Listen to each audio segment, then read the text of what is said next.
ఒక మనిషి ఒక రోజు బ్రతకాలంటే 7 చెట్లు ప్రొడ్యూస్ చేసే ఆక్సిజన్ అవసరం. మన ఇండియాలో ఒక మనిషికి 7 చెట్లు ఉన్నాయి. అదే కెనడాలో ఒక మనిషికి 8,000 చెట్లు ఉన్నాయి. ఒకే ఇంట్లో 10-12 మంది ఉంటే 100 చెట్లు నాటాలి. అది కష్టం సార్. ఏంటి కష్టం?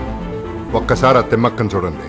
107 సంవత్సరాలుగా క్వారీలో కూలీ పని చేసుకునే మనిషి 40 ఏళ్ల నుంచి మొక్కలు నాటడం మొదలుపెట్టింది. మొక్కలతో ఆ రోడ్డును నిర్మించింది. వేల మొక్కలు నాటి మొక్కల్నే మొక్కేలా చేసింది. అందుకే భారత ప్రభుత్వం ఆమెకి పద్మశ్రీ ఇచ్చింది.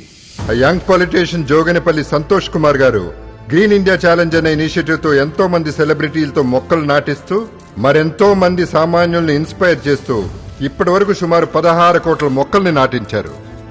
రోల్ మోడల్ అంటే మిలియన్స్ సంపాదించి ఫోర్బ్స్ కి ఎక్కటం కాదు, మిలియన్స్ ఆఫ్ అభిమానులను సంపాదించి అక్కడికెక్కటం. దేశభక్తి అంటే జనగణమన రాగానే లేచి నుంచుని గీతం ముగించగానే కూర్చుని సినిమా చూడటం కాదు. మన చుట్టూ ఉన్న మనుషుల గురించి ఆలోచించండి. మనకి బ్రతుకునిస్తున్న చెట్టుని మనం బ్రతికించుకుందాం. Let's be a green soldier. Let's create billions of green soldiers.